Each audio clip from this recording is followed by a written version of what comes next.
Good evening, Year 12. I hope you're well. I just want to welcome you here to the next of our university events, and we're very, very lucky. We've got Molly and Zainab here, who are two outreach ambassadors from the Newcastle University. So they're going to speak now for the next 15 minutes or so and let you guys know what it's like to live and to study in Newcastle University. You also have the option as well, if you have any questions, please can you publish them in the live event Q&A, and we're going to have a short Q&A at the end. So thank you. And Molly, thank you very much. Thank you. So hi, everyone. As I said, I'm Molly, one of the outreach ambassadors from Newcastle. Myself and Zainab are both very recent graduates. So we only graduated last summer.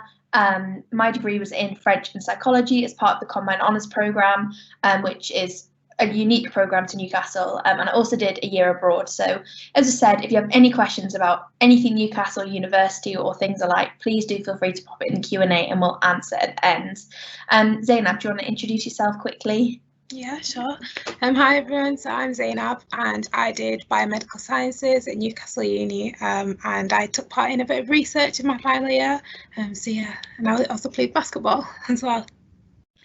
So we've got about 15 minutes to just talk you through about Newcastle. So we've kind of skimmed things over. It's not really enough to go into full details, but just to give you a full, all-rounded image of Newcastle University and what it has to offer. So just to start, while I wait for my slides to load, Newcastle, there we go. So it is one of the top 150 universities in the world.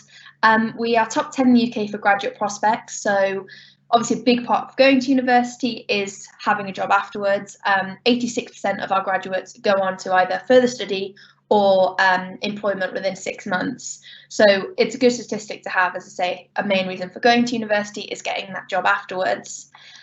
Teaching Excellence Framework in Gold, top in the UK for social life, and we're also a member of the Russell Group, which is a term that kind of gets thrown around a lot. So just very briefly, it's our lecturers, as well as teaching, also do their own research, and that's brought into lectures. So it means that everything you learn is really current, up to date, but you can also see the implications it has in the real world. And it also does. So the research that's done, you can get involved in as well, and it actually does impact the UK and on an international platform. So these are all the various resource facilities that we have, research facilities that we have. And just, I want to briefly show you that it's not just one specific subject. There is research across every single course at all strands, things from obviously science subjects to English to the arts and beyond. So things like the environment, we were involved in ovarian cancer drug development, understanding the impact of lockdown on our cities, which is obviously very current. And then contrastingly, like Shakespeare and social justice, which you can see is a very niche subject area. First mitochondrial donation, food security, rebuilding lives after human trafficking, women in development. And these are all research areas that you can get involved in and that you'll learn about throughout your degree.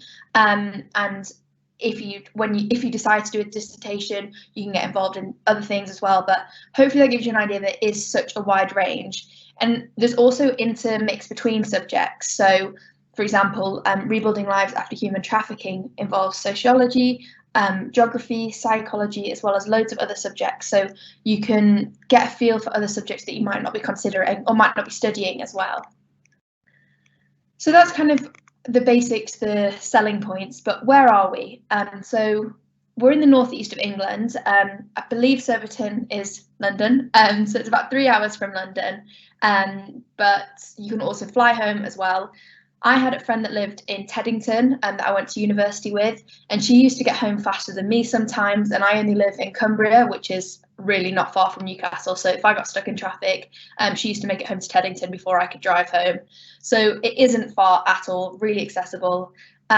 We are 20 minutes from the beach, we're 20 minutes from the countryside, 20 minutes from the airport, and you can see here all the other kind of northern cities that you can visit. So it really is accessible and a place that you can get around very, very quickly. The city, so the beauty of Newcastle is the university is right in the heart of the city centre, so it is the best of both worlds. With 5 minutes away, you are in the city centre.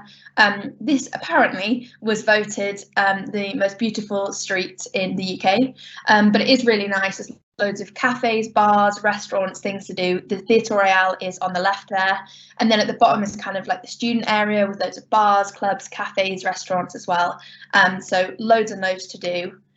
And then this is Quayside. Again, it's about a 10-15 minute walk from campus. You can see the Sage in the background, which is like a music venue. The dog cafe is really nearby. You can come here on market day and also just a stroll. There's even this like little beach pit that's really nice. So just some of the beautiful areas. And finally, this is my favourite place, so I like to put it on here. So Stack is literally in the centre. It's about a 5 minute walk from the university campus, and it has loads of different like food stores, all different around the world food. And at Christmas they put a big teepee in and they do like crowd karaoke. And I really liked it because it wasn't just students that came here. It was also people like locals, Geordies. And so it was really nice to like meet people that you wouldn't normally on campus, and it just had a really nice feel. And hopefully you can see how pretty it is as well. But it was my favourite place to go, and still is whenever I visit. Other places, we have loads of art galleries, which actually have a really, really good relationship with the university and have a working relationship with that. Theatre Royale, we get some amazing companies coming through. The Sage, which I said is a music venue. This is Tomorrow Festival is actually in Newcastle. I don't know how up to date you kept with like music during COVID, but the Sam Fender concert, it was like the first socially distanced gig or something, that was in Newcastle. So as I say, it's a very busy city, there's always things going on. And I said the beach is really nearby, the countryside, and it's the city centre, so there's kind of a little bit of everything. In terms of the campus, as I said, it is right in the heart of the city centre, so it is the best of both worlds. Usually you'd have to pick between if you wanted a campus where like all the buildings are together, or if you wanted a city in which everything's spread out and there isn't one base. So that was a massive reason I picked Newcastle, because you got to have both.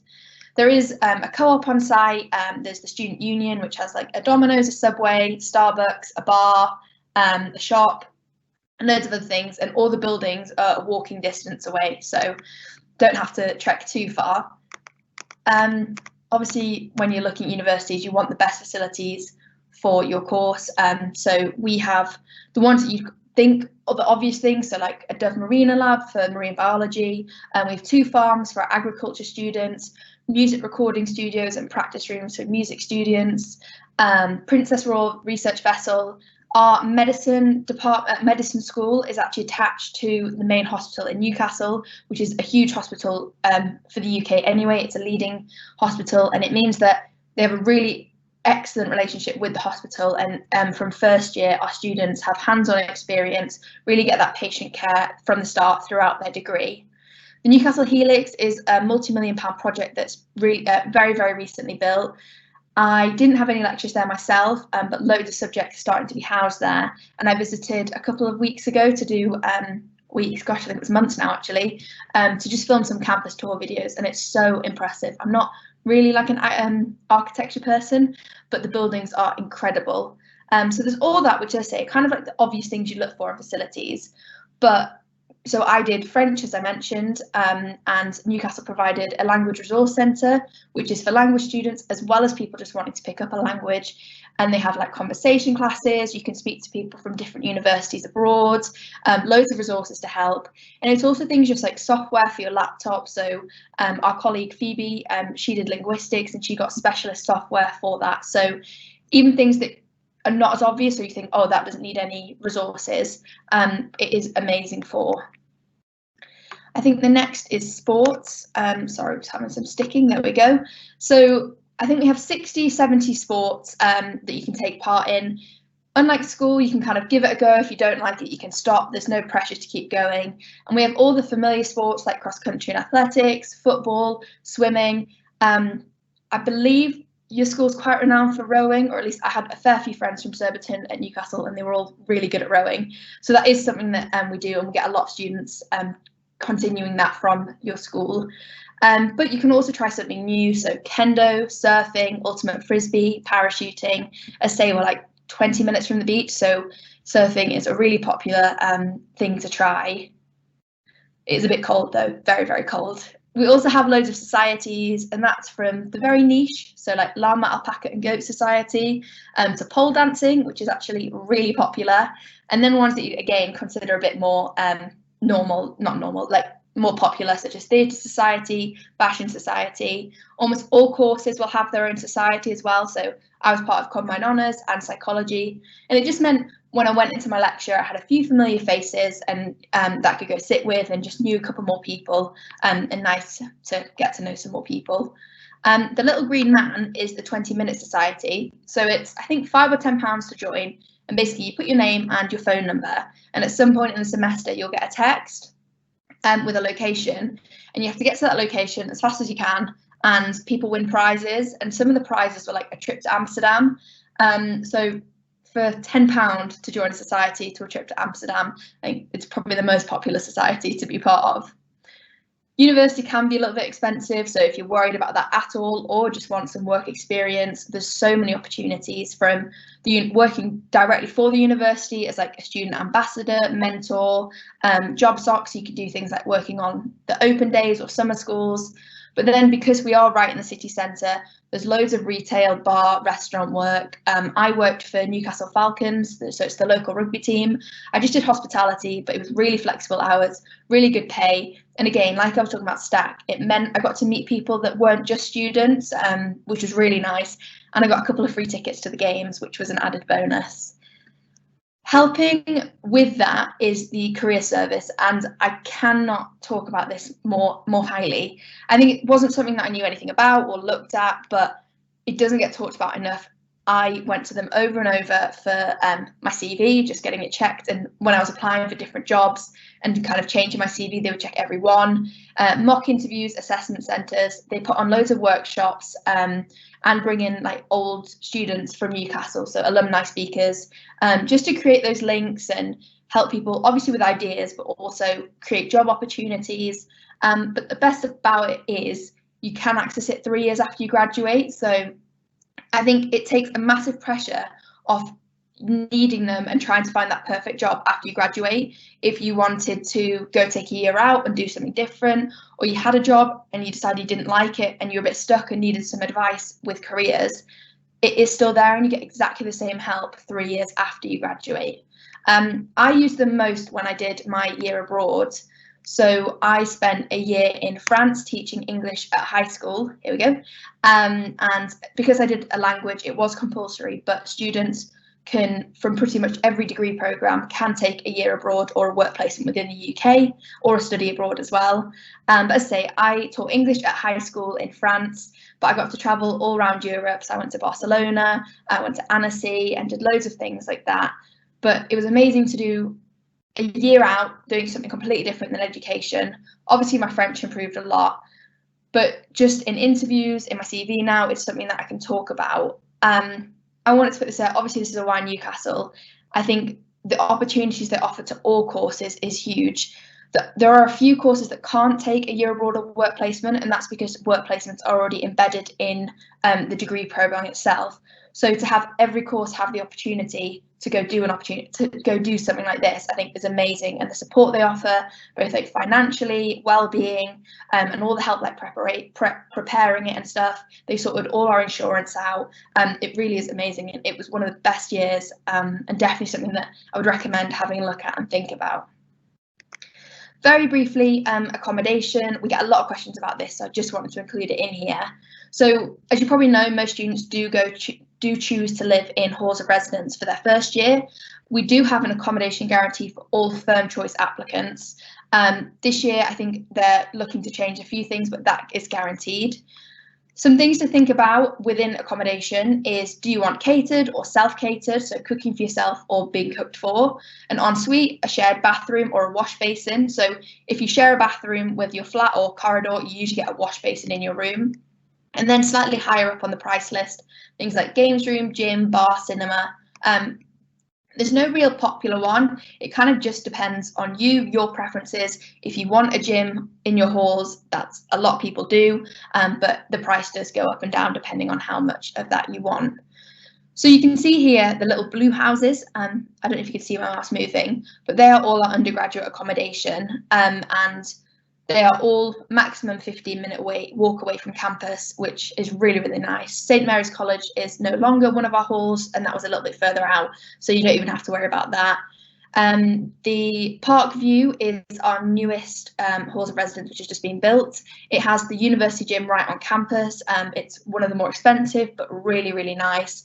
I was in Castle Leazes, which was great fun. I was with 18 other people on my floor. So very busy, but obviously I met a lot of people from it, and I was always busy and got to do a lot of things. So as I say, it really just depends on your preferences, and when you fill out your accommodation for Newcastle or whatever university you go to, you do get a lot of say, and you can put like what kind of things you're looking for in your halls. We appreciate that at the minute you can't go onto campus. Hopefully next year, as things are moving on, you can come on and see some of our accommodation as well as the beautiful campus. So at the meantime though, if you want to get a head start, there are some virtual tours for you to have a look at. And then after first year, a lot of students either move out into private accommodation or rent a house. Some choose to stay in halls of residence as well. I personally moved out into a little student village called Jesmond. There's loads of little student villages around Newcastle, which are so nice. And it's just a little student bubble, loads of like deals and discounts, and all the houses are kind of, your friends are really nearby. So I lived with 6 girls that I'd met in first year, and it was just really nice. It's a step up from halls, and it's kind of a step towards moving out full time from home, because you have to think about contracts and bills, but you do get choice of who you want to live with. You get a choice of kind of where you're situated, how much it's going to cost, and things like that. So it's really, really nice. And it might seem daunting, but we do have a lot of support from the university management team, and also just years above that can kind of give you advice and things like that. So it's really nice. And on support, sorry, zooming in, on support, just the last thing to talk about, I think support was something that I never really looked at about universities, and was very lucky that I ended up at a place that did offer a lot for students. But whenever you're looking at universities, I would definitely recommend having a look at all the various things they offer. Obviously, the generic one is wellbeing team. We have a phenomenal one from finance to mental wellbeing, to academic support. All students are given a personal tutor, which is an academic member of staff within your school, and they are there for any academic concerns, and if you feel like you have that relationship, personal as well. But the person I really found useful was my mentor. So in first year you get a student that's on the same course as you, but to second or third year, and they sign up to do this, so they're completely willing, want to help. And I made a really good relationship with mine, and I just text her if I was lost or something like that, and be like, do you know where this building is? And if she wasn't busy, she'd literally come find me and take me to the building, or text me directions. And it was really nice. And you also, so for that mentor, you have like 4 or 5 other students that have the same mentor, so it's a really quick way to just meet a couple of people like on your course and stuff, and just have that familiar face again. We've got loads of scholarships, and that's opportunity scholarships, academic scholarships, and sports scholarships. So have a look on our website. If you think you're at all eligible, just email the relevant department. They'll be more than happy to answer. We have an initiative called Stressed Out Students. They give out free resources during exams, which as a student, anything free is amazing. They also bring like guide dog puppies into the student union just for a little de-stress, and Borrow Bessie is kind of the same initiative, but she's very in demand, so it's quite hard to get your hands on her during term time.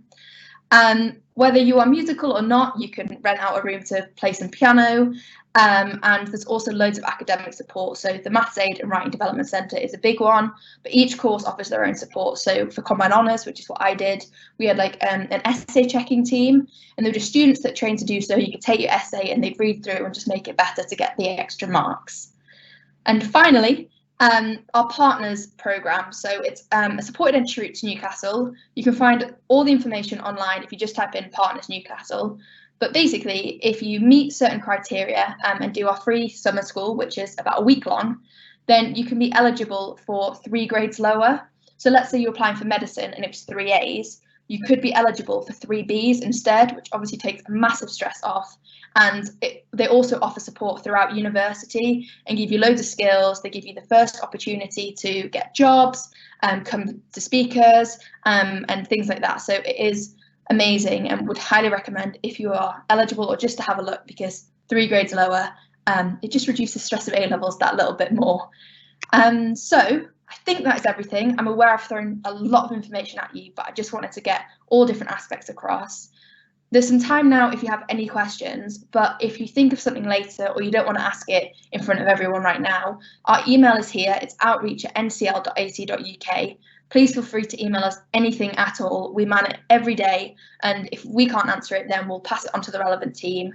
There's no stupid questions or anything like that, so please feel free to use that, and our various social media. But otherwise, thank you so much. Good luck with everything, and yeah, if you have any questions, please feel free to ask now. Move off from the references.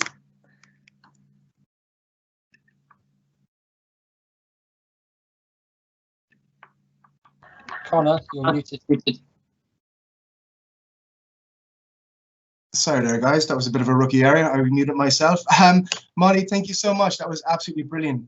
Really, really comprehensive. I have to say, love the idea of the initiative of the Little Green Man. I think that's fantastic.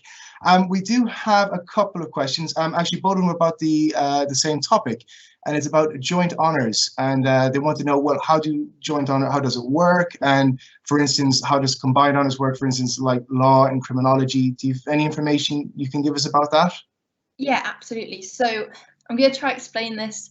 It's a bit complicated. So joint honours and combined honours are slightly different things. So most universities will offer joint honours, but they're in very specific subjects. So it might be maths and biology they're the set joint honours, and you apply to do that. Whereas combined honours, which is quite unique just in Newcastle, there's a choice of, I think there's 20 subjects, and you can combine up to 2 or 3 of any of them. So you can see French and psychology, you wouldn't normally think you could join them together, but that's what it is. So it's a range of 20 subjects that you can pick to join and create your own, basically your own degree program. It's really, really flexible. So I say most universities will do joint honours, but they're set subjects that you'll do. So as I say, maths, biology, another one might be psychology and biology. So you can see how they link, whereas combined honours is a lot more flexible. In terms of law and criminology, I'm not 100% certain if that is an option to do at Newcastle together, but, well, it's not, sorry, we don't offer criminology in Newcastle, so I could tell you that straight off. Criminology, I'm thinking the best. Law, we have loads of criminology modules anyway, and psychology offers a forensic psychology module, which I actually took and was really, really interesting. But I'll send a link over afterwards to the combined honours page, and you can just see all this. Oh, Zainab's going to send it over now. Thanks, Zainab. You can see all the different courses that they offer and how you can combine them, and it gives you a little bit more explanation, and probably better than I've explained it myself. But I would definitely recommend having a look. I loved it. Oh, that's brilliant. Molly, thank you so much. I think that's it for questions at the moment. We will be sending this out to the entire year group. So guys, if you do have any questions, please let me know, or of course, check out the links that we'll be sending out along with this as well. Okay. But Molly, Zainab, thank you so much. We really appreciate that. Thank you. Thank you so much. Okay. Nice to meet you. Bye.